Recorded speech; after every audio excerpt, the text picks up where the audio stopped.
Mama said is an episode which is evocative of the earlier seasons of Adventure Time. I think it would fit perfectly into seasons 1 through 3 in particular, as its primary purpose is to be a silly little adventure with wacky hijinks. Similar to many of the older episodes, the objective of the adventure does not matter. It's all about the fun that occurs during the trek. While Canyon did find her family's lost sacred spring, we don't actually know why she was looking for it or what the spring is for, which is similar to past episodes such as Dungeon, where our characters explore a locale called the Dungeon of the Crystal Eye, but we as an audience don't get a shred of backstory as to what the Crystal Eyes actually are. In these sorts of Adventure Time romps, it's all about the fun during the journey, not the destination.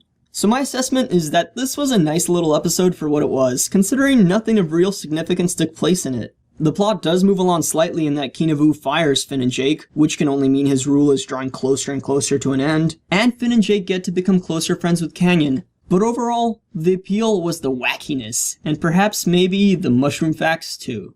Adventure Time's seemingly random weirdness is often accredited to the creators being on drugs. I'm not a fan of claiming odd things are drug-induced or inspired, even in jest, seeing as how the regular human mind is already plenty screwed up enough on its own to come up with bizarre creatures and events. I'd like to hark to a quote by Salvador Dali, "I'm not on drugs, I am drugs."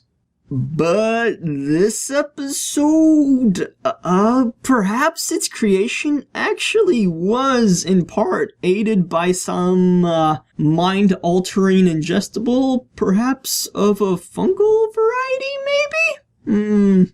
But seriously, this episode did have more non-sequitur moments than usual, even for Adventure Time, with the most blatant being the cover to a song by the Shirelles, performed at the very end. I actually wish that final musical number and dance went on for longer than it did. It was nice to see Canyon again. To me, it felt like this episode was a prelude to a future adventure which would be more involved and be of actual dire importance. This step further established the rapport between our main duo and Canyon in a casual and laid-back manner. They're all quickly becoming friends and are quite in sync with one another, so hopefully we can jump straight into more complex inter-character interactions in the future.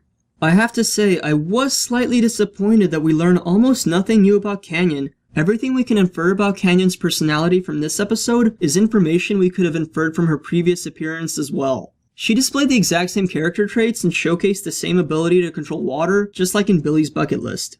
Canyon does acknowledge reincarnation in this episode though, which is not a very common thing for characters in Adventure Time to do. The manner in which she mocks Kinavu also seemed to hint that she has a lot of knowledge about the land of Vu, perhaps even on a large timescale. I certainly got that inclination.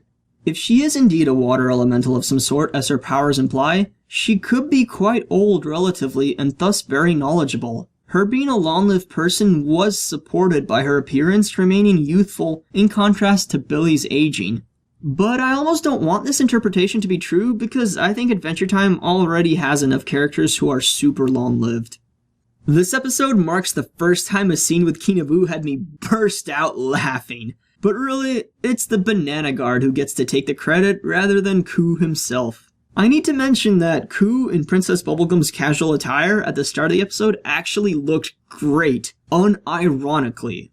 Did you notice he was wearing Princess Bubblegum's clothes? Yeah, that was sort of cool. I agree with Jake here. It actually was sort of cool how well he brings the outfit together. If PP had never worn these clothes, and the first time we saw Kinavu he was adorned in that outfit, I don't think it would be the least bit peculiar. These clothes actually look good on Kinavu. I hope he wears them more often. If he does, though, we would have less awkward upskirt shots that show how leggy Kinavu is.